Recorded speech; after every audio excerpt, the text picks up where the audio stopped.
Deus. Cumprimento os irmãos com a paz do Senhor. Quem está muito feliz hoje? Então encontra uma pessoa bonita do seu lado e dê um sorriso para ela. Se não tiver ninguém bonito aí, pode olhar para mim aqui, ok? Abra sua Bíblia comigo no Evangelho segundo escreveu São Mateus.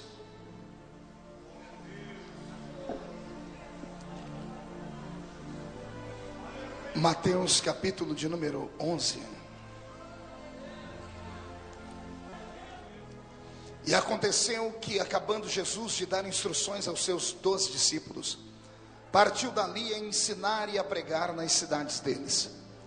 E João, ouvindo do cárcere falar dos feitos de Cristo, enviou 2 dos seus discípulos a dizer-lhe: És tu aquele que havia de vir, ou esperamos outro? E Jesus, respondendo, disse-lhes: Ide e anunciai a João as coisas que ouvis e vedes. Os cegos veem, os coxos andam, os leprosos são limpos, e os surdos ouvem, e os mortos são ressuscitados, e aos pobres é anunciado o Evangelho. Bem-aventurado é aquele que não se escandalizar em mim.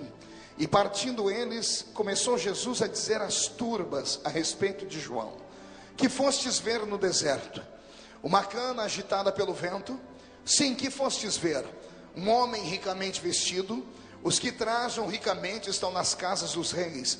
Mas então, que fostes ver? Um profeta? Sim, vos digo eu, e muito mais do que um profeta, porque é este de quem está escrito: Eis que diante da tua face envio o meu anjo, que preparará diante de mim o teu caminho.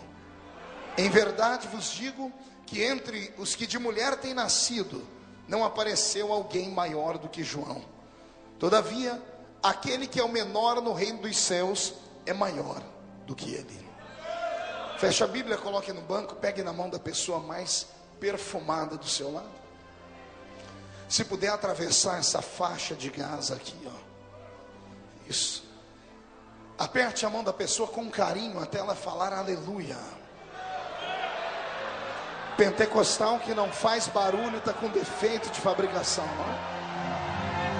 Pai, uma vez mais nesta noite nós oramos a Ti. Eu imagino o banquete que o Senhor preparou para a Igreja Voz da Verdade em Cuiabá nessa noite. E eu estou aqui não como cozinheiro, Pai, mas apenas como garçom, porque o alimento já foi preparado aí no céu.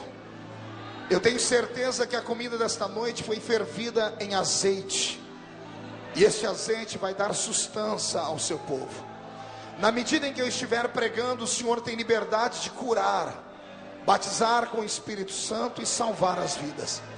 Antes que eu comece a ministrar a sua palavra, cerque esta igreja com a sua presença, e num raio de 5 quilômetros, onde houver um demônio alojado, eu dou a esses demônios segundos para sumirem daqui, porque se não sumirem, serão queimados pelo poder da sua glória que aqui será manifesta.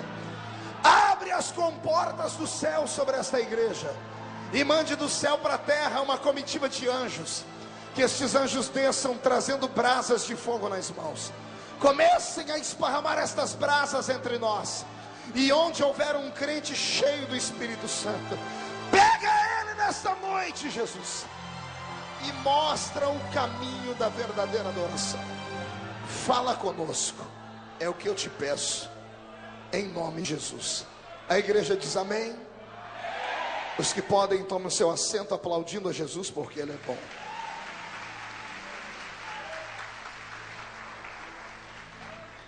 Queridos, a mensagem desta noite é uma daquelas mensagens que a gente escuta uma vez na vida. Então eu queria que você me emprestasse o seu coração nessa hora. O Evangelho de Mateus é um dos evangelhos mais lindos da Bíblia. Paralelo a ele nós temos outros 3: Marcos, Lucas e João. O Evangelho de Mateus é o evangelho destinado aos hebreus. O homem que escreve este evangelho é um judeu autêntico, um menino de classe nobre, que teve a graça e a oportunidade de cursar a Universidade de Jerusalém e aos pés dos maiores doutores da época, nas questões da matemática, conseguiu se graduar, e depois de se graduar, foi contratado pelos Césares do seu tempo, para ser um cobrador de impostos. A princípio, o seu nome era conhecido entre eles como Levi, e por ser ele um homem muito bem preparado nas letras, por ser ele um homem muito bem preparado na mente, tendo ele uma mente analítica, porque todo homem que estuda muito, a sua mente é analítica, uma mente muito bem preparada em uma universidade, tudo apontava para a vida desse rapaz, como que dizendo, ele será aquilo que ele nasceu e ensinado foi para ser, um bom judeu, pai de uma família, e um homem extremamente hábil com os números. Até que um dia passou pela vida dele Jesus. E Jesus, que estava começando o seu colégio apostólico, vai cumprir a lei, dando a Deus o que é de Deus e a César o que é de... E chegando ele numa das grandes avenidas daquelas províncias antigas, porque era assim que Roma cobrava o imposto. Roma não enviava um cobrador de imposto, ela enviava 200 cobradores de impostos. Escolhiam uma cidade satélite ou a cidade principal, e as demais cidades satélites ou aldeias convergiam para aquele lugar para pagarem um tributo a Roma. Esses 200 cobradores de impostos não vinham de qualquer forma, eles vinham uniformizados, e como eram judeus, eu disse que eles eram, acotovele o seu irmão e diga, se é Roma que está cobrando, por que não colocar romanos para cobrar? Eis aí uma estratégia dos Césares, não querem queimar os seus filhos, porque qualquer romano poderia ser linchado em praça pública, caso houvesse um motim entre os hebreus. Então eles aliciavam judeus e colocavam judeus contra judeus. Na mesma escola de Levi nós temos Zaqueu, que se esconde em cima do alto da árvore, não porque era pequenino como muitas pessoas pensam, não porque ele quer ver Jesus de uma maneira privilegiada, na verdade, ele chegou ali de madrugada, porque já haviam dito que Jesus passaria por ali. Ele queria apenas olhar Jesus de longe, porque como ele era muito conhecido como cobrador de impostos, possivelmente a multidão poderia linchá-lo. E é Jesus que o expõe, faz ele descer da árvore, e a presença de Jesus livra ele da morte, porque as pessoas respeitavam Cristo. Mateus está sentado em uma escrivaninha, mas ao lado dele tem mais 199 cobradores de impostos, 100 à esquerda da avenida, 100 à direita da avenida. A multidão logo de manhã vem se apinhando para pagar o tributo a César, porque César era extremamente violento e puniam aqueles que não pagavam o tributo com a morte. Então lá vem os aldeões, os pobres, os ricos, os que trabalham no meio da roça, os empresários, enquanto eles vão formando filas para pagarem o tributo, lá vem Jesus com a escola apostólica pré-inaugurada. Eu imagino os discípulos dizendo, Senhor, como temos cruzadas para realizar, vamos fazer assim, cada um de nós fica numa fila, quando a fila estiver menor, trazemos todos juntos. E Jesus nesse dia deve ter dito assim, hoje não, nós vamos ficar todos juntos, porque um desses cobradores de impostos é diferente, eu tenho na vida dele algo especial. Penso eu, digo eu, não a Bíblia, eu imagino os discípulos olhando para os cobradores de impostos e rindo. Pergunte por quê? Roma tinha uma estratégia para salvaguardar a vida dos cobradores de impostos. Pergunte qual? Usavam uniforme. Por serem judeus, eram barbudos. Por serem judeus barbudos, colocavam na cabeça um quipá. Então imagine você numa avenida, olhando para a esquerda e para a direita, vendo 200 homens com a mesma roupa, com a barba, com o rosto tapado por uma barba e um quipá na cabeça. Possivelmente nem a família os reconheceria ali.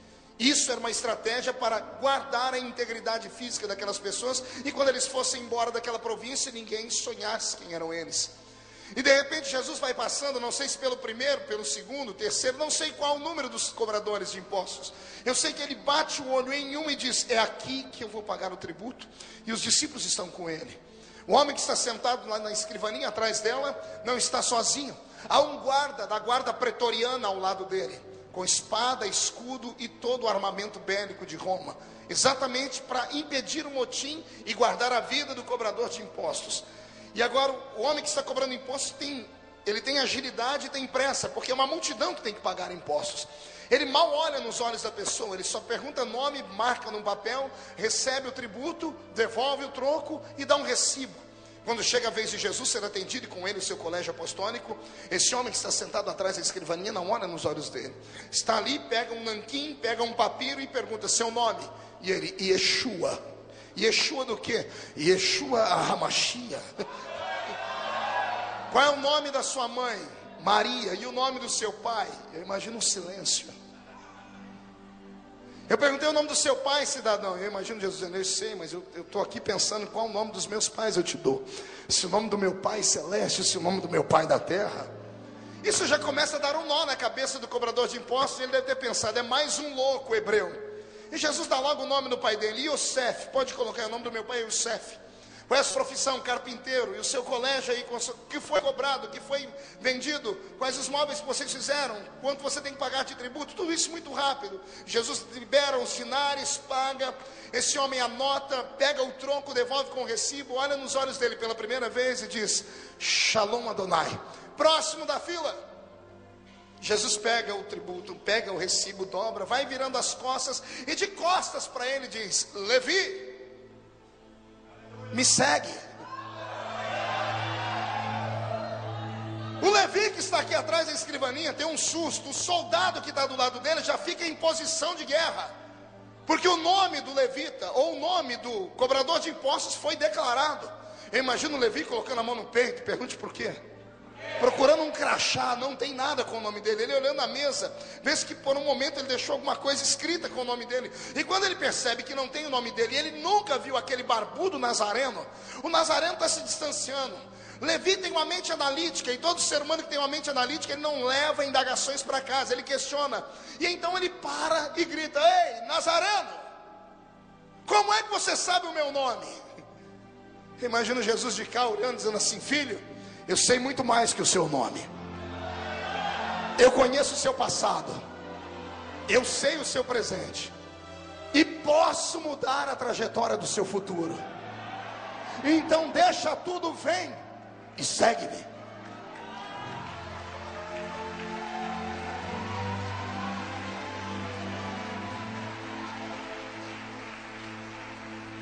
O nome dele, então, quando isso acontece, a multidão que está ao redor, todo mundo começa a marcar, dizendo: aquele ali é Levi, marque aí, não tem muitos Levis nessa época, vamos traçar a linha genealógica dele, vamos chegar à família, vamos liquidá-lo. Ele sai dali acompanhado com Jesus e a sua trupe, eles saem de cidade, e no meio do caminho Jesus diz: a partir de hoje vamos te chamar de outro nome, para facilitar, para ninguém saber quem é você. Seu nome a partir de hoje será Mateus. Os anos se seguem. Eu imagino alguém um dia perguntando, o avô dele, ou o neto dele, ou o filho, dizendo: papai, ou vovô, como foi sair da mão de César e vir para a mão de Jesus? Ele dizer: o dia que a minha carteira de trabalho foi dada baixa pelo César, eu pensei que iria passar fome, mas quando abri a minha carteira no futuro, eu vi que ela foi assinada por Jeová Jiré, o Deus da providência.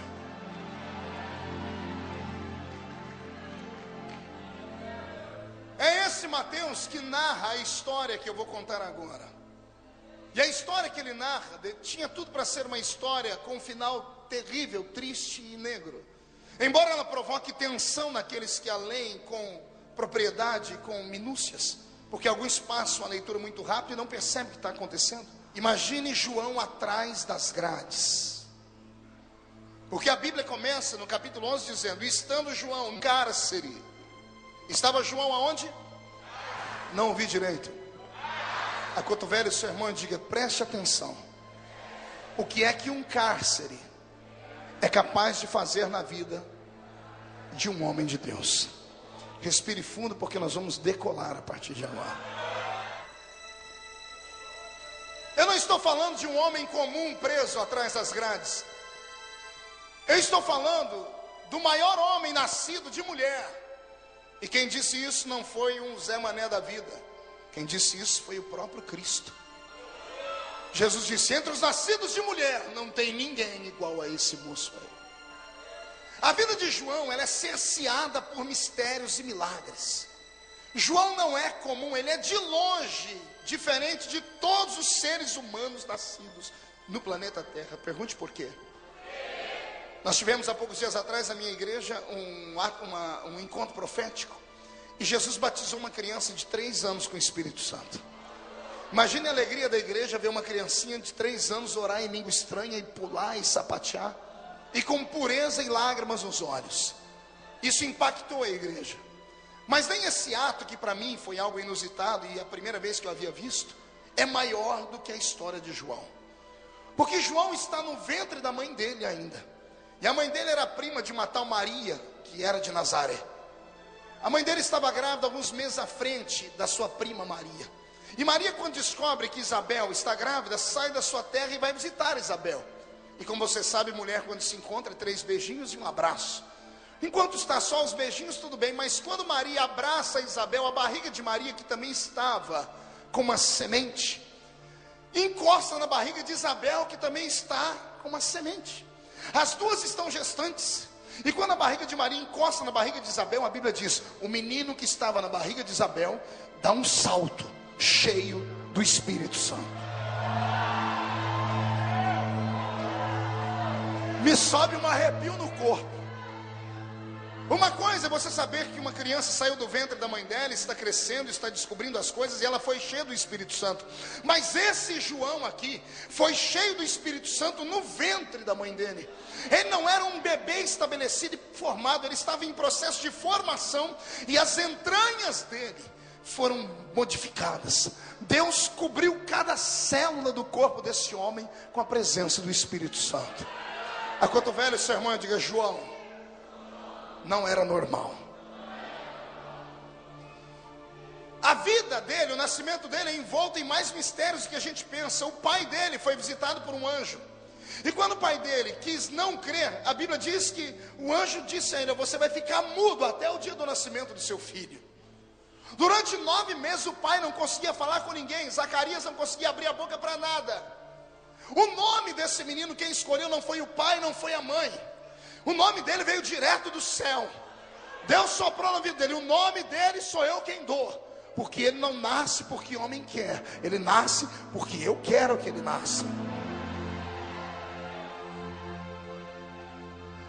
Um menino cheio no Espírito Santo no ventre da mãe, que nasce por desejo de Deus, que Deus trava a família. O nome dele vem direto do céu. Não pode ser criado de maneira comum. João não é criado em Israel, porque Israel vivia um estado de pecaminosidade jamais visto na história. Entre o livro de Malaquias e o livro de Mateus, nós temos um período chamado período interbíblico, de 400 anos que Deus fica sem falar com o homem na terra. A Shekinah desaparece nesse período. A voz profética é silenciada. Não há sinais e prodígios. 400 anos Deus se afasta do povo hebreu. A nação que agora existe é uma nação puramente humana. Eles não têm sensibilidade, os ouvidos estão tapados. Então o menino João, por ser diferente, não pode ser criado em Israel. Ele é arrastado quando criança para a divisa entre Israel e o Egito, chamado Tebas, ali na cidadezinha de Tebas, até hoje estabelecida. E ele é criado por beduínos. Criado por beduínos, ele é arrastado para o alto do Sinai, e é criado na península do Sinai. E na península do Sinai, sendo criado por beduínos, ele cresce de uma maneira diferente. Ele não come aquilo que comem todas as pessoas que são civilizadas na cidade. A comida dele é à base de mel silvestre e gafanhoto, que pode parecer não muito bem ao paladar, mas que dá sustância e robustez ao corpo físico, porque tem proteína. Então imagine um homem crescendo magricelo, mas com uma saúde de ferro. Imagine um homem pura pele e osso, mas com a saúde de ferro, por causa dessa gastronomia celeste dada a ele. Não bastasse isso, o menino é um nazireu. É o quê? Só tem 3 da ordem dele na Bíblia, e tem um pela metade. Os 3 nazireus da Bíblia são Sansão, João Batista e Jesus Cristo. E o outro que é pela metade é Samuel, que alguns consideram como nazireus, outros não. Mas esse menino João, ele é nazireu íntegro. Por ser nazireu, não pode cortar o cabelo e nem a barba. Então imagine um homem criado no meio do deserto, com a pele queimada pelo sol, magricelo pela comida que tinha, o cabelo esfuziado e a barba por fazer. Quem olhasse para ele dizia: é um louco. Os beduínos não tomam banho diariamente, passam até 1 mês sem tomar banho. E não é porque não querem, é porque não há água na península do Sinai para isso. Então esse homem, ele é criado de maneira diferente. Ele é quase que um eremita. E ele é cercado por Deus. Ele é escondido por um tempo, até que Deus diz: é hora da minha voz ser ouvida na terra. Isaías o enxergou de longe. Isaías, quando viu ele, 700 anos antes dele nascer, bradou e gritou: eis aí a voz do que clama no deserto. Esse homem que levanta no Novo Testamento, se é para Jesus, dê uma salva de palmas mais forte.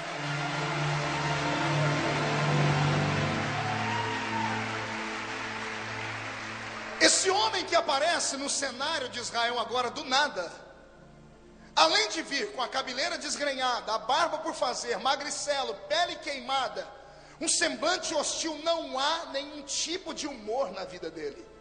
Ele é um homem sério. Ele sabe para que é que nasceu. Ele não é normal. Ele não é desejo de homem na terra. Ele é desejo de Deus. É cumprimento de profecia do céu. Ele sabe a missão dele. Ele não vem para brincar. Quando ele aparece no cenário daquele jeito, Deus ainda marca ele de uma maneira diferente. Pergunte qual? Todo mundo usava roupa de pano.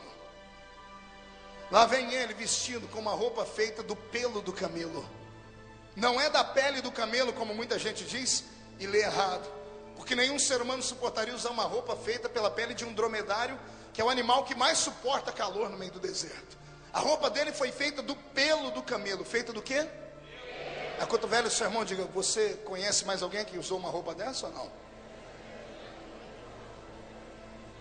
Esse tipo de roupa na Bíblia tem como estilista o próprio Jeová. Não, eu vou dizer de novo. Deus, além de cuidar do nascimento dele, da criação dele, da alimentação dele, Deus também cuidou da vestimenta dele. Teve um outro homem no Velho Testamento do mesmo nível de intimidade e poder profético que ele, que usava uma roupa igual. Você lembra da história dele? Tem um rei deitado em uma cama, e o rei é de Israel, mas o coração dele é de Baal. O nome dele é Acabe. Ele percebe a morte se aproximar, e ele manda chamar 2 dos seus súditos, com certeza 2 magos ou 2 sacerdotes desviados, e diz a eles: subam ao monte de Baal e perguntem a Baal se eu vou viver ou se eu vou morrer. A distância era 30 dias a pé, ou 12 a 13 dias, de 7 a 13 dias de carruagem. Então Acabe espera que o retorno da palavra venha 13 dias depois ou um mês depois. Só que os meninos saem de manhã. No finalzinho da tarde eles entram na recâmara do rei. O rei está deitado na cama e eles estão tremendo. Acabe se assusta e diz: mas já foram até Baal? Baal já disse se eu vou viver ou se eu vou morrer? E eles tremendo dizem: no meio do caminho encontramos um homem, e ele tinha uma autoridade forte demais. Esse homem olhou para nós e disse: perguntem a Acabe se porventura não há Deus em Israel para ele consultar. Como ele não consultou o Deus de Israel, voltem e avisem: do leito em que ele subiu, ele não desce, ele morre. Acabe está apavorado, olha nos olhos dos moços e pergunta: mas qual é o nome desse homem? Os 2 se entreolham, morrem de medo de morrer pela mão do rei agora, porque nós não perguntamos o nome dele, ficamos com medo dele. Ele apareceu do meio do vento, ele apareceu do nada. Elias tinha esse dom na Bíblia. Ele aparecia aqui e sumia de lá. Era um homem anormal. Até hoje Israel tem Elias como uma espécie de profeta fantasma. Também pudera, ele não era normal mesmo. Ele está no alto da montanha, vendo uma nuvem em forma de uma mão chegando, e ele grita: vai chover muito. Ele vai ao carro desse rei. Momentos antes dessa história que eu estou contando agora acontecer, ele diz: olha, Acabe, aparelha o teu carro e vai embora, porque eu ouço o ruído de muita chuva. Acabe usava um carro real puxado por pelo menos 4 cavalos árabes, possantes. Acabe pega essa carruagem e sai correndo. E a Bíblia diz que quando ele chega no palácio dele, Elias já está lá encostado no muro.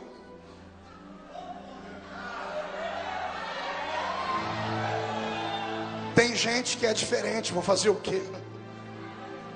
Quando Acabe pergunta para eles o nome e eles não sabem dizer, Acabe faz a segunda pergunta: qual era a roupa desse homem? Aí os 2 dizem: isso a gente lembra, porque no meio do deserto todo mundo usa pano. Ele usava uma roupa feita do pelo do camelo. Acabe se entristece e deve ter dito: prepare o meu caixão. Só tem um homem que usa essa roupa, a voz de Deus na terra: Elias.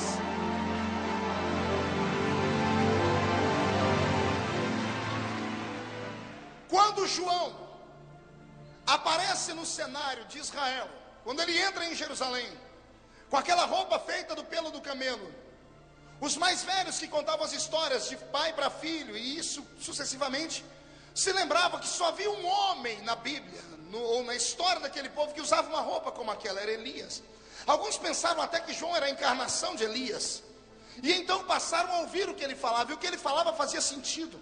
Ele tinha uma pregação tosca, ele tinha uma pregação agressiva. Ele entrava no meio do cenário de Israel, nas feiras, nas praças, e dizia: arrependei-vos, porque é chegado o reino de Deus na terra. O Herodes que manda em Israel nesse tempo foi considerado um dos Herodes mais carismáticos da história. Em compensação, o Herodes com menos caráter da história. Ele não tinha caráter nenhum, só tinha carisma. E por ser carismático, criou um reino, criou uma espécie de governo populista. Então ele mandou criar na frente do palácio dele uma antessala. E uma vez por semana ele recebia as pessoas ali e ouvia o povo. Isso dava a ele uma intimidade mentirosa com o povo. Toda quarta-feira, às 2 da tarde, esta porta se abria. E por um período de tempo as pessoas vinham, faziam fila. Herodes, sentado no seu trono, amparado pelos seus guardas e pelos seus secretários, ouvia a lamúria do povo e dizia que iria fazer. Exemplo, vem uma mulher e diz: caro rei Herodes, temos um problema de saneamento básico na nossa vila, no nosso bairro. E Herodes batia nas suas mãos por 3 vezes, chamava um dos seus súditos e dizia: prepare um arquiteto, um engenheiro e mande lá, vamos resolver esse problema. E antes que a mulher saísse, ela gritava: Herodes, não é voz de homem, é voz de Deus. E o povo aplaudia Herodes. Isso enchia o ego dele. Daqui a pouco vinha um homem dizendo: senhor Herodes, precisamos de uma escola rabínica no nosso bairro.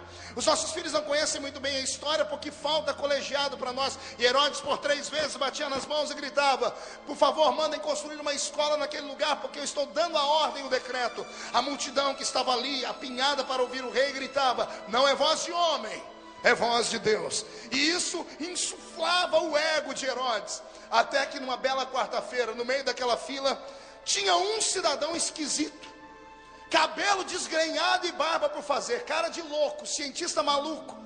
A roupa feita do pelo do camelo catingava de longe, magricelo e pele queimada. Quando chega a vez dele, Herodes não pode discriminar ninguém, porque ele quer conquistar o coração do povo. E então ele olha aquele magricelo e diz: em que posso ser útil, cidadão? Qual é o seu problema?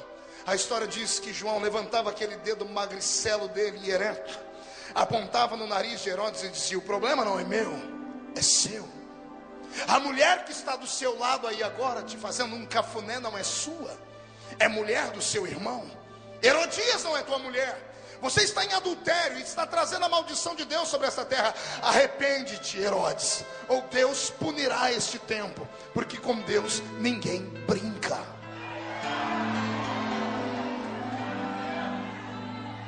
Pense num homem macho, pense num cabra que tinha caráter, que sabia quem é que estava ao lado dele, não temia ninguém. A palavra dele, ao invés de fazer o rei mandar os soldados levantarem e prenderem ele, fazia com que o rei tremesse. E o rei, passando mal, sai de cena. João é convidado a sair do palácio, mas ninguém toca nele, porque todos o viam como profeta. Herodes então tem uma pedra no seu sapato. Na semana seguinte ele proíbe a entrada do Batista dentro desse santuário, dentro dessa sala de reunião. E antes de entrar, Herodes pergunta: o homem está aí? Alguém diz: não, ele está proibido de entrar aqui. E lá vai Herodes, sentando no trono, abrindo um sorriso amarelado, porque o seu pecado está exposto, mas o povo está ali. E do lado de fora, porque não havia ar-condicionado naquela época, uma janela feita no meio da parede, do lado de fora tem uma caixa de madeira colocada e um homem subindo em cima dela e usando a mão em forma de um megafone. Quando ele escuta a voz de Herodes lá dentro, ele grita: Herodes adúltero, Herodias não é tua mulher, arrepende-te. Herodes não dormia mais, porque o profeta não era apenas um homem religioso, o profeta era a consciência política do reino. Toda vez que os homens pensam que são Deus, Deus envia sobre a terra um profeta para colocar o homem no lugar dele. E eu profetizo que dessa noite não vai sair homens e mulheres dessa igreja, vai sair uma geração profética para a cidade de Cuiabá e para o Brasil.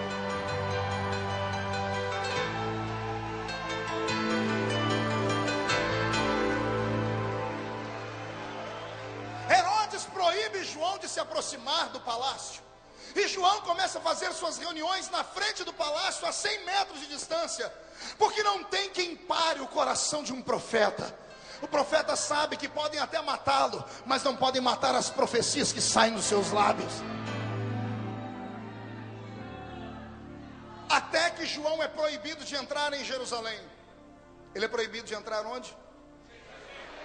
Como ele não pode entrar em Jerusalém, João resolve pastorear.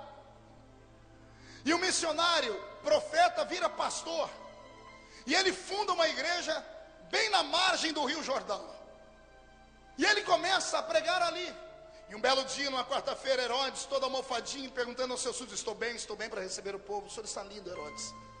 Bajuladores dizendo: o senhor está perfeito. Quando ele senta no trono dele e manda abrir as portas, não tem uma alma para reclamar com ele. E o rei começa a perguntar: mas cadê o povo? Os secretários começam a coçar a cabeça e Herodes inquire: cadê o povo? E alguém tem que dar notícia. O povo tá lá. Lá onde? Ali aonde? O povo está ali na beira do Rio Jordão. Por quê? É que abriu uma igreja lá. Mas quem é que está lá para arrastar a cidade inteira? É aquele profeta que veio aqui pregar. O senhor não deixa ele entrar aqui. Jerusalém não recebe o profeta. Então Jerusalém desce até onde está o profeta para ouvir o profeta. Recebe uma palavra. Homens fecham uma porta. Homens fecham até 10 portas. Mas Deus abre portas onde não existem portas. Recebe essa palavra em nome de Jesus Cristo.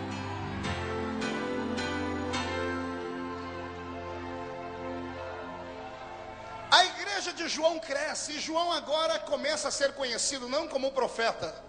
Ele recebe agora um apelido em Israel. Pergunte: qual é o apelido, pastor? João o Batista. Batista não é sobrenome, era a função dele, Charles. João o Batista. O colégio dele, os 200 discípulos que ele formou no período do seu ministério, batizavam cerca de 5.000 pessoas por dia. E era um batismo emocionante. Pergunte por quê? As massas pobres se divertiam com o batismo de João. Pergunte por quê? Eles viam a aristocracia de Jerusalém, eles viam os filhos nobres, os homens que vinham de tribos mais privilegiadas, ouviram João olhar para eles e colocá-los na mesma linha de todos os pecadores, porque João não passava ferro quente em roupa amarrotada, ele não via reis, ele não via doutores, ele não via empresários, para ele era tudo raça de víbora. E o povão gostava de ver ele pregar para os ricos, dizer assim: raça de víboras, quem vos ensinou a fugir da ira de Deus? Arrependei-vos, porque é chegado o reino de Deus na terra.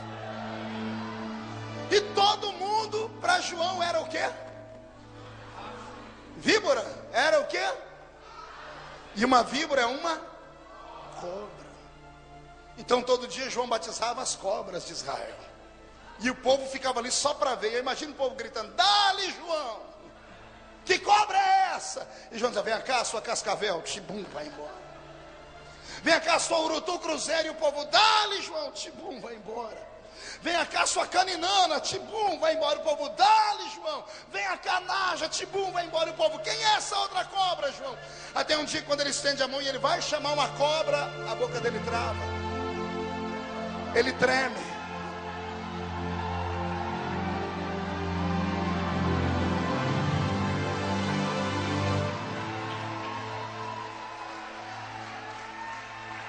E o povo gritando: que víbora é essa, João? E João dizendo: não é cobra. Eis aí o Cordeiro de Deus que tira o pecado do mundo.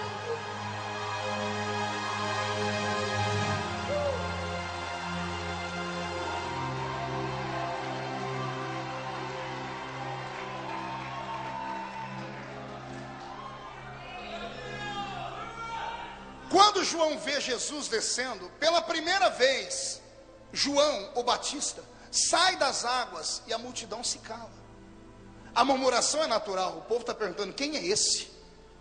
Que até João vai falar com ele, recebe ele lá em cima. João escutou.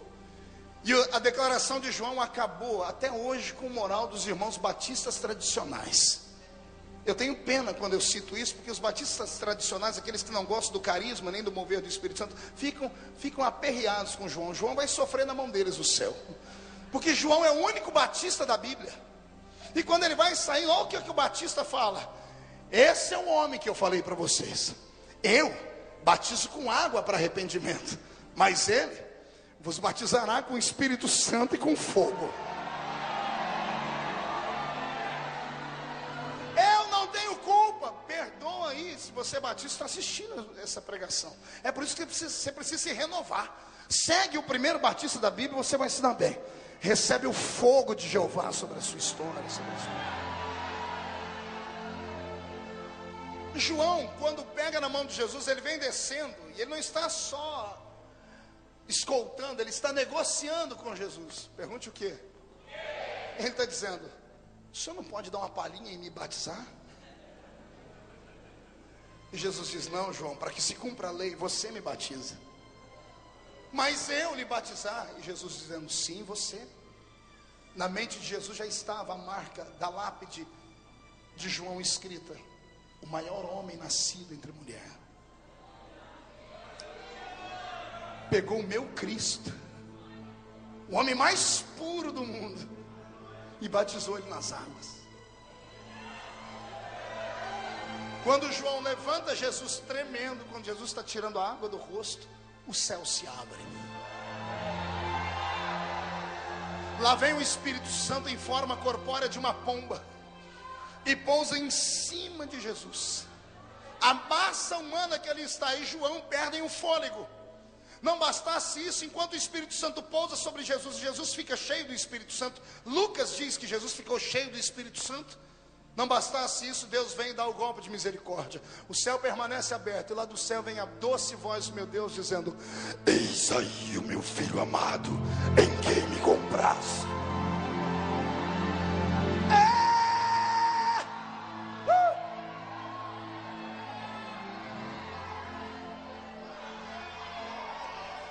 Mão direita para cima, coloque a mão no ombro do seu irmão e chacoalhe ele até ele ficar irritado, irrita ele. Diga: você está entendendo? Deus te trouxe hoje aqui para te contar uma história nova, e Ele vai sacudir a sua fé. Só quem crê nisso, dá um grito para acordar a Cuiabá inteira.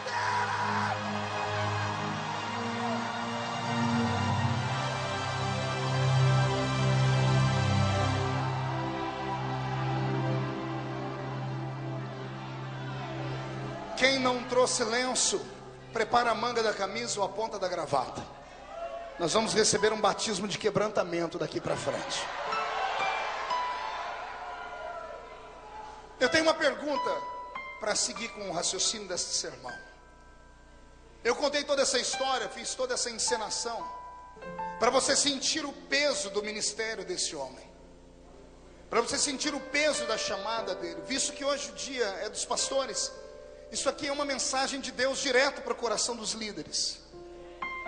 A minha pergunta é simples: se você fosse João, tivesse sido cheio do Espírito Santo no ventre da sua mãe, seu nascimento foi revelação divina, o seu nome foi Deus quem te deu, você tem uma autoridade acima da média, você prega de uma maneira violenta, até o imperador tem medo de você.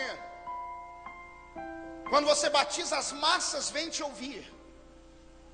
400 anos antes não se levantou nenhum profeta. Você é o primeiro de uma nova safra e de uma nova geração.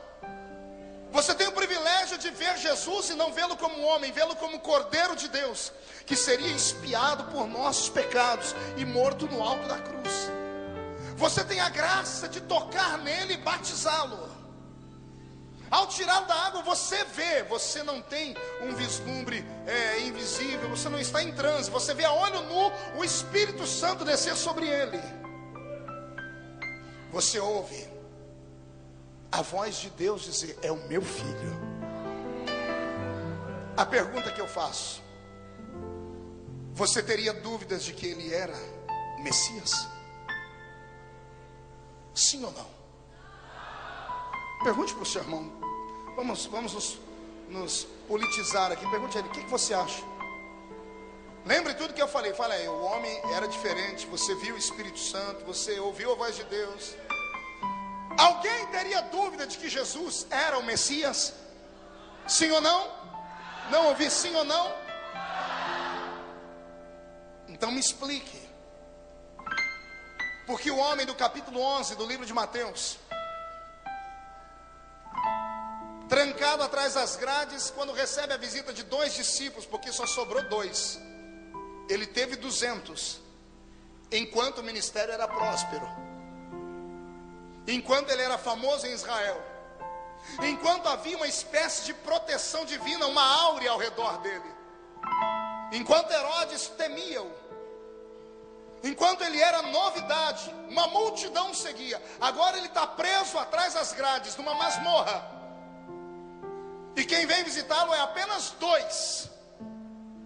Quando esses 2 colocam as mãos nas grades e querem ouvir uma palavra do seu líder, o líder sai do meio da sombra de uma prisão fétida e podre, e quando se aproxima das grades e segura na mão deles pelas grades, ele está com o olhar trincado, a boca está seca. Pela primeira vez você vê medo, pela primeira vez você vê terror nos olhos daquele que te inspirou. E antes que você fale qualquer coisa, ele agarra as suas mãos e diz: sabem aquele homem que eu batizei no Jordão? Descubram onde ele está e perguntem para ele se ele é aquele que eu estava esperando, ou se eu tenho que esperar vir outro, porque eu já não acredito em mais nada. Senhoras e senhores, essa palavra é tão forte que dá medo falar. Eu não estou aqui com um homem qualquer, eu não estou aqui com o Joaquim da esquina, nem com o Zé Coveiro, eu estou aqui com o maior homem nascido de mulher, que viu sinais, que viu ele face a face, que o batizou, que foi o precursor desse movimento cristão no mundo. É ele que está dizendo assim: eu não sei mais se Jesus é Jesus. O dia que eu li isso, eu fiquei estarrecido. Eu sentei e tentei imaginar. Só tem uma maneira de entender, João. Pergunte qual. Mão direita para cima. Faz um carinho nas costas do seu irmão. Diga: vai doer um pouco. Só tem uma maneira de entender, João. É você não olhar para ele de fora da grade, porque quem está fora vendo alguém preso tem uma ideia do que é que ele está passando. Só tem um jeito de entender, João. Entra dentro da prisão com ele. Quando ele foi preso, eu imagino a situação, a sensação que ele teve. Deus não avisou ele disso. Ele é pego de supetão uma manhã, quando ele acorda, os guardas de Herodes vencem a barreira espiritual invisível que protegia aquele profeta. Imagina, ele dorme com a presença de anjos e uma presença inumana que o protegia. E quando ele acorda, ele está sozinho. Não tem anjo, não tem visão, não tem voz profética. Ele é pego e é preso. Eu imagino que na mente dele se passa 1 milhão de situações. Ele está dizendo: não, Deus deve estar querendo me testar ou me provar. Deus quer provocar um reboliço naquela cadeia. E ele até entra na cadeia de peito estufado. Quando ele entra na prisão, os presos que estão ali recuam, se encostam na parede, porque a fama de João é que ele não era normal. E João aproveita esse momento para se manter ereto e firme na fé. Quando os guardas saem, ele vai pedir orientação divina, e ele deve ter começado a orar em pé. E como Deus sempre falava com ele, ele espera que Deus responda. E ele está perguntando: Senhor, o que é que eu estou fazendo aqui? E a voz de Deus, que costumeiramente falava com ele, silencia. E Deus não responde.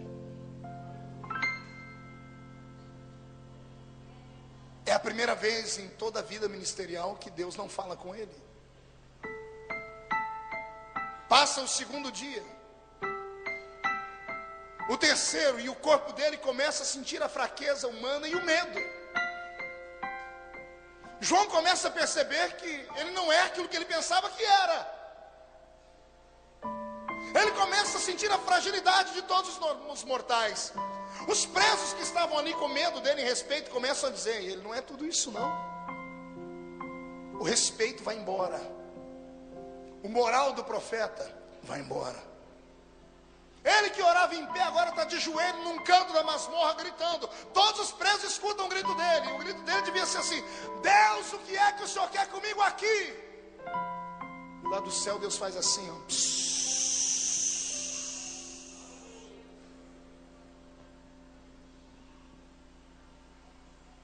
30 dias de silêncio. 30 dias sem ouvir a voz de Deus. 30 dias isolado do mundo e da fé que ele pregava.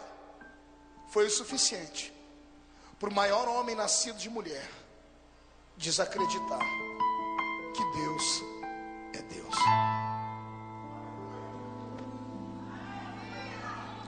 Tem pessoas aqui dentro nessa noite que até queriam dar glória a Deus com a gente, mas depois de muitos anos na fé, estão esgotados. Salomão explicou: a esperança demorada enfraquece o coração. Quando você ouve todo dia alguém falar: Deus vai fazer, Deus vai fazer, Deus vai fazer, e você começa: vai fazer. E passa o tempo, eu não, creia que Deus vai fazer, e passa um mês, um ano, 2, 3, e nada acontece. É natural você ser jogado dentro de uma prisão, a prisão da dúvida. Quando eu olho para João, eu percebo que primeiro, Deus não chama super-homens. Segundo, Deus prova até os maiores. E terceiro, que não existe ninguém que tenha uma fé inabalável. A situação de João me faz entender que mesmo sendo a voz do que clama no deserto, que mesmo sendo o precursor de Cristo, tem dias que Deus nos deixa sozinhos e Ele fecha a boca. E quando Deus fecha a boca, o crente, ele se perde, ele se esmorece. É natural se esmorecer. Pastor, o que eu faço? Se Deus fechou os lábios, significa que Ele me abandonou? Não. Na minha caminhada com Deus, os sofrimentos que eu já passei, e milito na área do sofrimento, são mensagens que Deus tem me dado. Então eu ouço testemunhos de muita gente. Eu descobri nessa caminhada que quando Deus fecha os lábios, Ele abre os olhos. Eu vou repetir: Deus pode ter fechado os lábios para você, mas Ele não fechou os olhos. Os olhos de Deus permanecem sobre a sua vida, sobre a sua família. O silêncio dele não significa que Ele te abandonou, significa que você está passando por um momento de transição. Talvez tenha chegado agora o momento, o dia D da sua vida, porque Deus não testa um ser humano à toa. Deus não é um cientista maluco, e o meu Deus não é sádico. Toda vez que Ele testa alguém, toda vez que Ele leva alguém para um vale, Ele tem lá na frente uma vitória gigante para dar a um homem.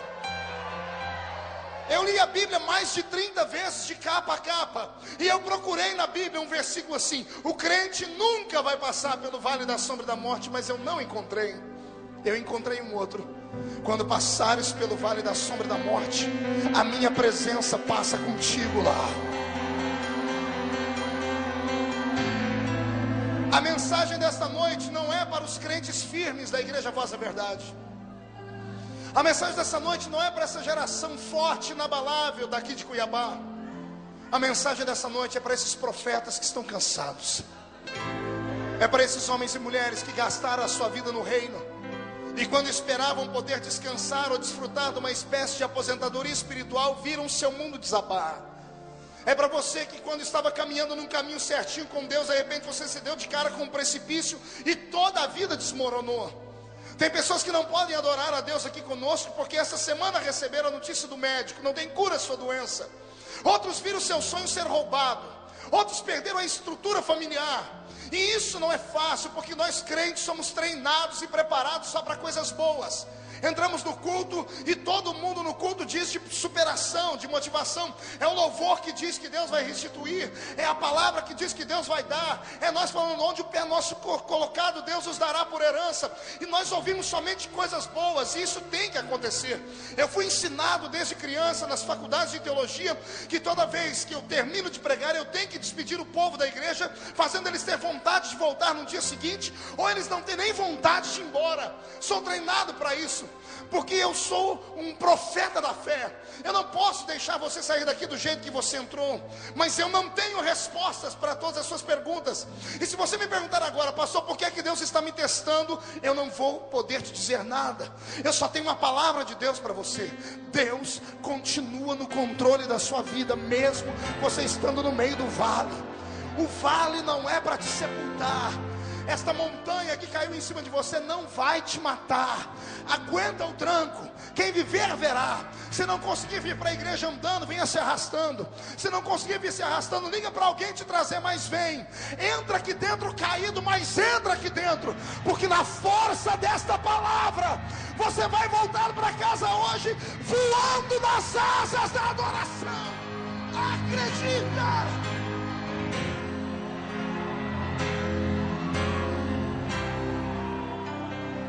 Aleluia!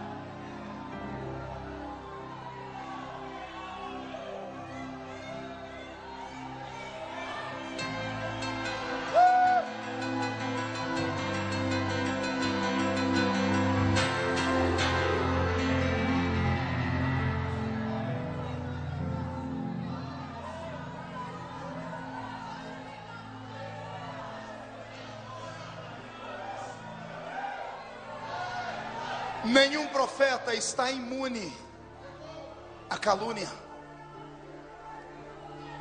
Nenhum ministro está imune das provações. A sua chamada tem que ser testada diariamente, porque o que Deus te deu é grande demais, companheiro. Deus não deixa o ministro dele na zona do conforto por muito tempo, porque senão o ministro, ele corre o risco de pensar que ele não é homem. Ele corre o risco de pensar que ele é o quarto membro da Trindade, ou que ele é uma espécie de semideus. As lutas e as tribulações que Deus envia e permite vir sobre nós é para nos deixar no lugar que Ele nos colocou, para nós entendermos que sem Ele nada somos. João está preso. Os discípulos foram embora. Pelo menos a cidade de Jerusalém sabe que o profeta está preso. O moral do profeta vai lá embaixo. As pessoas começam a perguntar, mas se ele é um homem de Deus, por que ele está assim? Se ele é o profeta, cadê o Deus que guarda o profeta? Tem coisas que não têm explicação. No começo do ministério, há 15 anos atrás, eu preguei na cidade de Campinas, num bairro, e eu encontrei lá um jovem pastor que era gerente do Banco Bradesco na época. E ele me confidenciou que ele havia recebido uma chamada missionária para o Chile. E ele então estava vendendo todos os bens dele e estava indo por conta para o Chile. A mulher atingida pela mesma chamada missionária, e eles com uma filhinha recém-nascida na época. Anos mais tarde, eu ouvi tristemente o final da chamada desse homem. Numa bela manhã de domingo, ele deixa a família em casa, a esposa e a filha, pega o saldo de toda a sua riqueza, que era uma motocicleta, uma moto, coloca um terno roto, uma gravatinha e um embornal, e dentro do embornal pão de ceia e vinho. E ele vai atravessar o solapé de uma montanha para ir no meio de uma aldeia onde alguns irmãos haviam aceitado Jesus. Ele está indo como pastor levar a ceia para os servos de Deus. Muito longe era o lugar, quando já estava, o sol estava quase se pondo. Quando ele vai chegando próximo ao lugar, fazendo a volta ao redor de uma montanha, por infelicidade, passa naquele exato momento um caminhão com um grupo terrorista chamado Sendero Luminoso. Como eles viram ele de terno e gravata, fizeram com brincadeira maldosa. Quando passaram por ele, alguém que estava na carroceria do caminhão deu uma rajada de metralhadora. E foram embora, fizeram a culpa, eles nem viram o que fizeram. De tantas balas que saíram daquela metralhadora, só uma acertou o ombro desse meu amigo. O suficiente para desequilibrar ele da motocicleta e ele cair numa ribanceira e ser jogado quase 50 metros, rolando com moto e tudo para baixo. Ele não morreu no acidente. Quebrou as duas pernas. Desacordado ficou. Não passou um carro naquela hora para saber que ele estava ali. A polícia técnica não conseguiu saber por quanto tempo ele ficou desacordado. Encontraram ele no dia seguinte, 40 metros do local do acidente, porque ele perdeu o senso de onde estava, porque escureceu logo. Ele se arrastou com apenas uma mão, por quase 40 metros. E ali morreu de esgotamento de sangue. Raciocina comigo. Tenta se colocar no lugar desse meu irmão. Homem crente que deixou tudo para servir a Deus. Ele não teve tempo para se despedir da esposa nem da filha. Ele não estava indo brincar de culto, ele estava indo levar a ceia. As horas que ele levou foram horas de agonia. Eu tenho certeza que ele chamou Deus. Eu tenho certeza que ele pediu para Deus enviar um anjo. Eu tenho certeza que a fé dele fazia com que a qualquer momento ele ia ouvir um barulho de um carro, alguém iria resgatá-lo. Mas quando a morte vai se aproximando, eu imagino o pavor que ele sentiu. E Deus, em silêncio,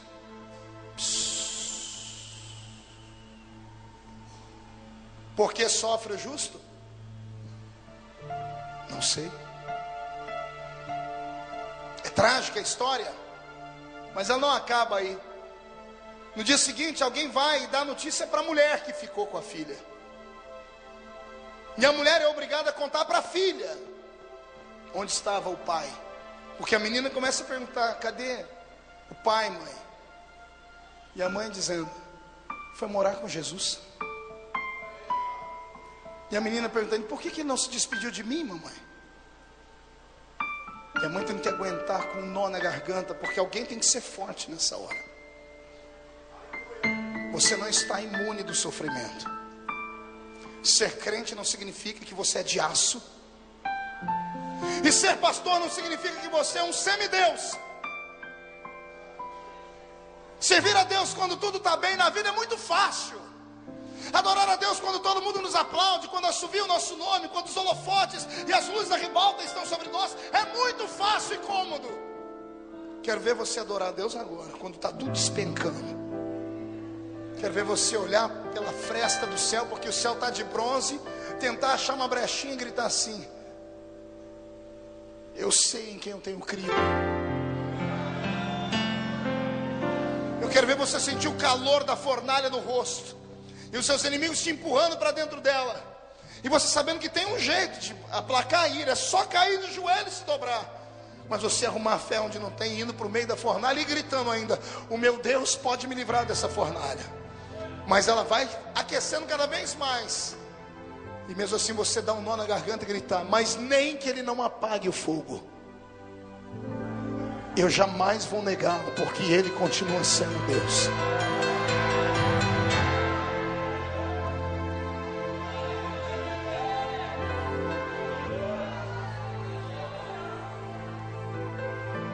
A igreja é o único exército que mata os seus soldados feridos no campo de batalha. A igreja é o único conglomerado de pessoas que não aceitam que o seu irmão escorregue, caia ou se jogue. Nenhum de nós tem o poder de acusar ninguém. Pergunte por quê. Ao invés de falar, eu vou te mostrar. Levante o dedo de acusação. Todo mundo vai lá, sem medo. Escolhe alguém para acusar e aponte o dedo para ele. Vai. Sem medo, vai lá. É só um teste. Apontou o dedo para o seu irmão? Você que está recebendo o dedo apontado, diz assim: irmão, cuidado ao me acusar. Você que está acusando, pergunte por quê. Diga: olha aí, você está com um dedo apontado para mim, né? Só que tem 3 apontando para você. Você não entendeu? Eu vou repetir. Quando você julga alguém, há um julgamento pior que vem sobre a sua vida. porque você não é Deus, você é um ser humano.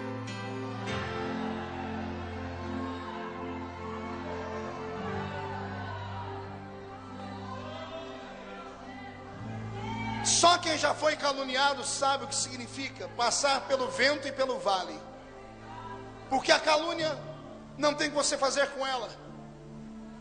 Só existem dois grupos que ouvem a calúnia: os inimigos e os amigos. O inimigo, não adianta você tentar provar para ele que a calúnia é mentirosa, porque como ele é seu inimigo, ele vai sempre acreditar na calúnia. Ao amigo, creio eu, você não precisa tentar se justificar, porque ele é seu amigo, aconteça o que acontecer, ele conhece o seu caráter. Então meu conselho a você nesta noite é essa: fica quieto. Repito, fica quieto, se esconde debaixo das asas do Altíssimo. Os mais ortodoxos vão dizer: Deus está com o juízo em cima dele. Os mais crentes, como eu, vão dizer: Deus está testando porque quer colocar ele em um nível mais alto lá em cima. E vou repetir nessa noite: não dê atenção aos caluniadores, porque eles não merecem a sua atenção. Os que falam de você porque queriam ser você e não dão conta. Os que falam de você porque a sua presença incomoda eles. Um dia eu estava no meio do mato orando, eu falei: Jesus, o que eu faço na minha vida? Ele falou: por quê? Nada do que eu faço eu agrado. Eu falei: por quê? Antigamente eu usava suspensório. Alguém já viu um DVD meu com suspensório aí? Aí eu usava suspensório, diziam que eu queria mostrar charme e lança-moda. Ninguém sabia que eu cheguei a pesar 98 quilos. Aquilo era para segurar as calças mesmo. Parei de usar suspensório, disseram: agora ele está mais moderninho, está usando gravata xadrez. Fechou a gravata, comecei a usar uns sapatos. Antigamente eu usava uns sapatos mais bonitos, porque a minha grife é uma grife japonesa, é que me deram. E quando alguém sente de me dar alguma coisa, eu sinto de receber, né? E eu usava tudo que os irmãos me davam. Então começaram a dizer que eu era metido. O dia que eu mexi no meu cabelo, como eu contei ontem, meu Deus do céu, quando meu cabelo era ruim, então, o Beto Barbosa. Agora que eu fiquei bonitão assim, agora é o Antônio Bandeiras. Quando eu tinha 98 quilos, fica comendo muito, tá muito, a vida está ganha. Agora que eu virei esse filé. Palavras da minha esposa: love you. Fico dizendo: agora que aparecer artista. Eu falei: Senhor, como é que eu faço para agradar o povo? O Senhor disse: não tente. Eu falei: por quê? O Senhor me disse: eu vou te dar uma visão. Quem crê em visão? No alto da montanha eu tive uma visão tríplice. O Senhor disse: olhe para cima. Quando eu olhei, apareceu um homem. Esse homem que apareceu era um homem comum, como esse que está do seu lado. Só que a imagem dele era fosca. Não havia brilho, não havia nada que refletisse a imagem dele. E eu falei: Senhor, o que significa isso? O Senhor disse: existem homens e mulheres que nascem no mundo assim. Nascem sem brilho nenhum. E como nascem sem brilho nenhum, eles se envolvem com essa história de que nunca vão brilhar na vida e morrem sem nenhum tipo de expressão. O Senhor diz: preste atenção na segunda visão. Sumiu aquela visão e apareceu uma outra. Um outro homem. Esse veio da mesma forma, fosco, só que ele foi brilhando e começou a brilhar. Eu disse: Senhor, e esse? O Senhor disse: é uma outra parte da raça humana que nasce sem nenhum tipo de expressão, mas não aceita viver uma vida sem expressão. Eles lutam e alcançam um brilho próprio. Eu já fui ficando alegre. Eu falei: Senhor, esse aí sou eu? O Senhor disse: não, você é o terceiro. Eu disse: qual? Quando falou já, eu olhei para o céu, apareceu um homem. Eu só vi a silhueta e não consegui mais olhar, porque ele brilhava demais. Explodiu a visão, chegou a arder meus olhos. Eu falei: Senhor, o que é isso? O Senhor disse: existem seres humanos que nascem assim, brilhantes. Falei: explica. O Senhor disse: explico. Tem gente que nasce para ser. Enquanto uns buscam ser e outros não querem ser porque acham que não dão conta, outros nem se não quiser. Onde eles chegam, eles chamam a atenção. Você não entendeu? Eu vou repetir: você não é comum. Nenhum crente é comum. Por que você acha que você veio para essa igreja? O sofrimento te trouxe aqui. Por que você sofre? Porque desde criança todo mundo sabe que você é estranho. Desde criança você é esquisito. Você não é normal. Tudo que você faz acontece. Tudo que você põe a mão prospera. Todo lugar que você chega você chama atenção. Você queria o quê? Aguenta. Ninguém mandou nascer brilhante. O seu brilho incomoda.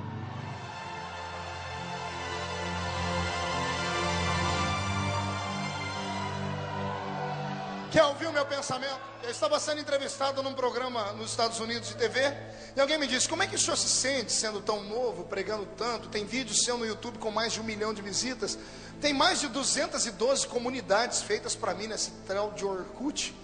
Uma delas tem 90 mil pessoas. Sabe o que é você ter diariamente 500 mil pessoas falando de você, do seu cabelo, do seu jeito de ser? É esquisito esse negócio. Alguém falou assim: como é que o senhor se sente tendo tanto sucesso? Eu falei assim: eu me sinto comum. Ela disse: por quê? Eu falei: porque eu nasci para vencer. Ela falou: explica. Eu disse: se eu fosse engraxate, até hoje eu montaria a maior empresa de engraxate do mundo. Se eu fosse padeiro, eu teria a maior padaria do mundo. Se eu fosse escrever um livro de medicina, eu escreveria o maior livro best-seller de medicina. Diz: por que o senhor diz isso? Porque eu nasci brilhante. Onde eu ponho a planta do meu pé, aquele lugar é meu por herança. E onde eu toco com a mão, abençoado é. Pastor, o senhor está sendo presunçoso? Não, não sou eu que sou presunçoso. É você que é um bocó. Vou repetir: não é que eu sou pretensioso, é você que é um ignorante, que vem para o culto e fica moado na cadeira, abaixa os ombros e diz: eu sou um crentinho, tenho um carrinho, uma filhinha e um filhinho, tenho um maridinho, vou na igrejinha, e na igrejinha tem um pastorzinho, eu tenho um empreguinho. Tudo para você é num diminutivo, caramba. Que praga de teologia miserável é essa? Se você não se valorizar, ninguém vai te valorizar. Eu repreendo essa teoria do inha e profetizo a teoria do ão. Você é uma bênção. O Senhor vai derramar unção sobre a sua vida. Só quem nasceu brilhante tira o pé do chão para adorar.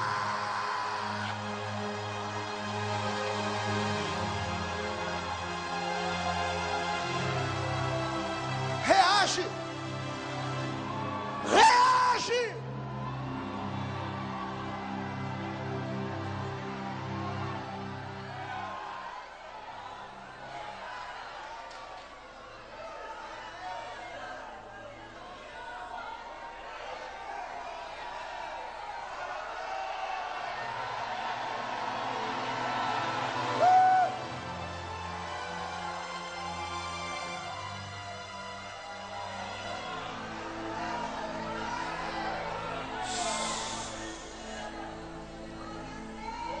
Os dois discípulos de João recebem a ordem.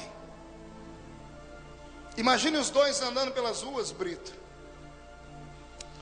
e um dizendo: pô, o que deu na mente do nosso líder? Ele está duvidando daquele homem. Será que aquele homem não é aquele homem? Quando os dois descobrem que Jesus está pregando num canto da cidade, eles se aproximam. Os discípulos de Jesus param eles, porque era natural, e os dois se identificam: somos discípulos de João. Jesus, quando é informado, ele para o sermão, e a multidão está na frente dele. Preste atenção, porque isso aqui é uma revelação. A multidão está na frente de Jesus, e Jesus para o sermão para dar honras a João. E ele diz: está entre nós 2 discípulos de João Batista. A notícia do cárcere de João não havia chegado nas províncias onde Jesus estava ainda, e o povo tinha João como um profeta. Aí os dois que vêm falar têm a oportunidade. Eles estão tão emocionalmente abalados, que ao invés de chamarem Jesus num canto, eles abrem a boca no meio da multidão e gritam: João mandou-nos aqui para saber se tu és aquele que havia de vir, ou se tem que esperar outro. Imagina o choque na multidão. A multidão começa a olhar um para o outro, dizendo assim: calma aí, se João, que é o profeta, não acredita que esse aí é o Messias, estamos sendo enganados. E judeu não aceita ser enganado. A multidão automaticamente começa a recuar e vão pegando pedras, varapaus. Você vai ler no texto que Jesus não passa a chamar mais a multidão de multidão, chama de turba. Turba é uma multidão ensandecida, é uma multidão murmuradora, é uma multidão que está raivosa. A multidão vira turba, eles pegam paus, eles vão apedrejar Jesus, porque Jesus está pregando pela primeira vez naquele território, e João já era conhecido. Os discípulos perguntaram: João não sabe se o Senhor é o Messias ou se tem que esperar outro. A multidão vai linchar Jesus. Quando Jesus percebe a murmuração, olha o que ele faz, está escrito na Bíblia. Ele ergue as 2 mãos dele e começa a operar prodígios instantaneamente. Pastor, a Bíblia não diz isso, diz de outra forma. Jesus olha para os 2 discípulos de João e diz: voltem e digam a João que vocês estão vendo no presente e ouvindo no presente. Jesus não está dizendo, vai e diz a João que vocês viram, que o povo viu anteontem ou anteontem. Não, ele está dizendo, voltem e digam a João que vocês estão vendo e ouvindo. Como a multidão vai querer apedrejar Jesus, Jesus estende as mãos, o cego começa a enxergar, o paralítico começa a andar, o morto, levaram o morto na frente dele, ele ressuscita. Acontece um reboliço no meio da multidão. A multidão começa a dar glórias e Jesus chama os discípulos e diz, voltem e digam a João que vocês estão vendo, que aqui o cego vê, o surdo ouve, o mudo fala, o paralítico anda, o morto ressuscita e o evangelho é anunciado aos pobres.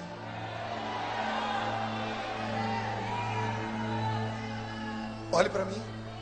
Os discípulos de João vão voltando para casa felizes, emocionados, eles correm para a prisão. Só que quando eles estão correndo para a prisão, temos um outro problema. Pergunte qual? A turba. Os que recuaram soltam as pedras e vão voltando para perto. E começa outro tipo de murmuração. Pergunte qual? Um vai dizendo por ei, João, hein? Não acreditou que o homem é o homem, ó. João não é tão profeta assim, porque o povo é povo. O povo fica com quem está ganhando. Antes estavam recuando para matar Jesus. Quando Jesus provou que ele é Jesus, agora revolta todo mundo com João. E quando todo mundo começa a falar da gente, só tem um que pode nos defender. Aleluia, esse é o ápice da mensagem. Eu fico emocionado. Quando todo mundo joga pedra, não adianta ninguém na terra te defender, que o povo vai continuar falando. Só tem um que pode defender. Quer ouvir Jesus? Olha o que Jesus faz. Quando ele percebe o povo falando de João, ele entra no meio e diz, ei, senhoras e senhores, por que estão falando de João? Quando foram ao deserto para ouvir, o que vocês esperavam ver? Um homem vestido em trajes finos? Esses estão nos palácios. Segura aí.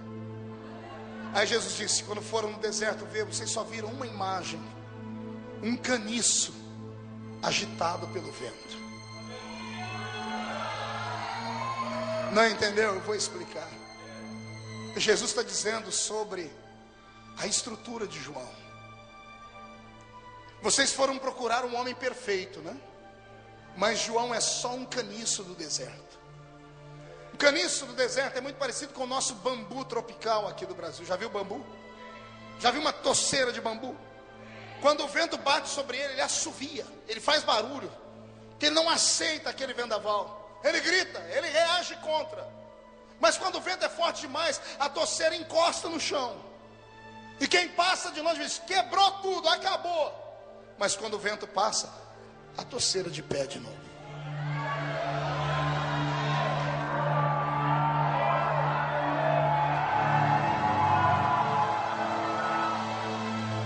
Só que o caniço do deserto tem uma coisa que o bambu do Brasil não tem. Pergunte o quê? Além do vento tem a poeira. E quando vem uma tempestade de areia, além do caniço cair, a poeira que vem enterra ele. E quem passa por ali diz, aqui jaz um caniço. Aleluia. Só que o mesmo vento que enterra o caniço, daqui a pouco ele sopra de novo. E ele vai arrancando a areia. Porque a areia não é consistente, ela é volúvel. A calúnia passa. O mesmo vento vem e começa a arrancar a poeira. Passa o momento da quebradura financeira. O nome que estava sujo ontem, amanhã pode estar limpo de novo. A família foi destruída hoje, amanhã está junto de novo. E quando o vento sopra, aquele é desenterrado e daqui a pouco uma pessoa ressuscitando de novo. Jesus está dizendo, os meus profetas são assim. Aleluia. O vento sopra, a poeira enterra, mas ninguém pode matar aquele que eu dei vida. Homens podem colocar uma vírgula na sua história, mas estão proibidos de colocar o ponto final na sua história. Só Deus põe o ponto final na sua história.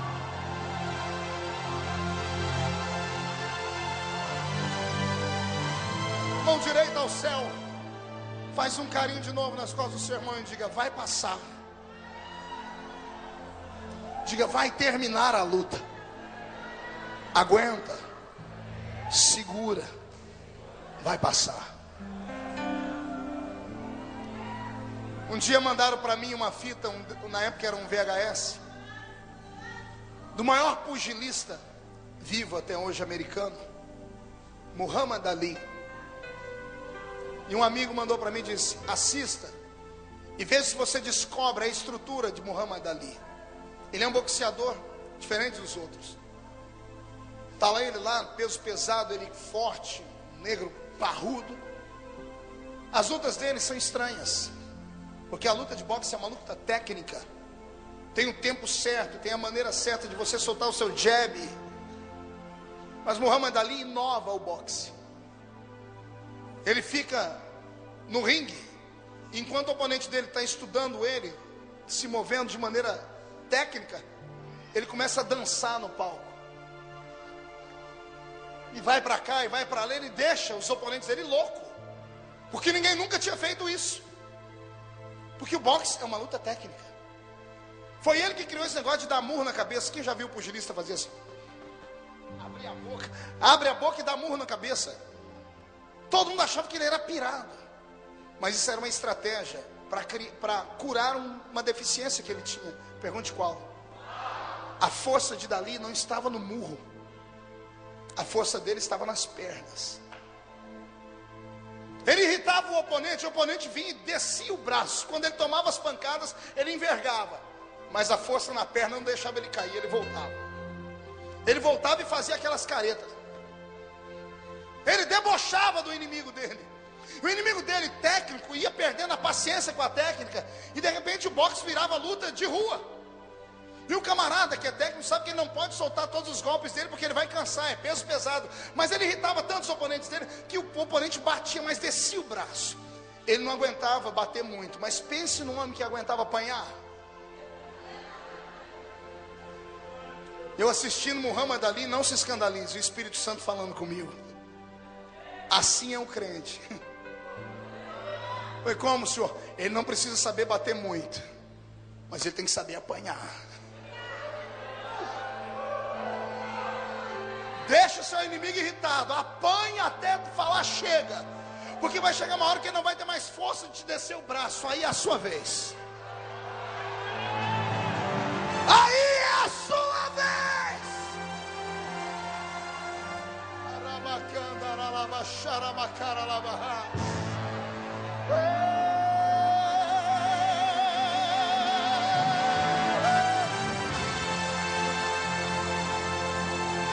Esse ano, Deus vai se levantar ao seu favor. E o que eu disse ontem, eu repito hoje: quem viver, verá. Para ver onde é que Deus vai te colocar. Eu proíbo no reino espiritual os seus inimigos de morrerem esse ano. Se estiver na UTI, Deus vai trazer de volta a vida. Se estiver em coma, vai abrir o olho. Pode ficar até tetraplégico, mas a mente tem que estar sã e os olhos abertos, e os ouvidos também, para enxergarem Deus te exaltar. Deus vai te exaltar.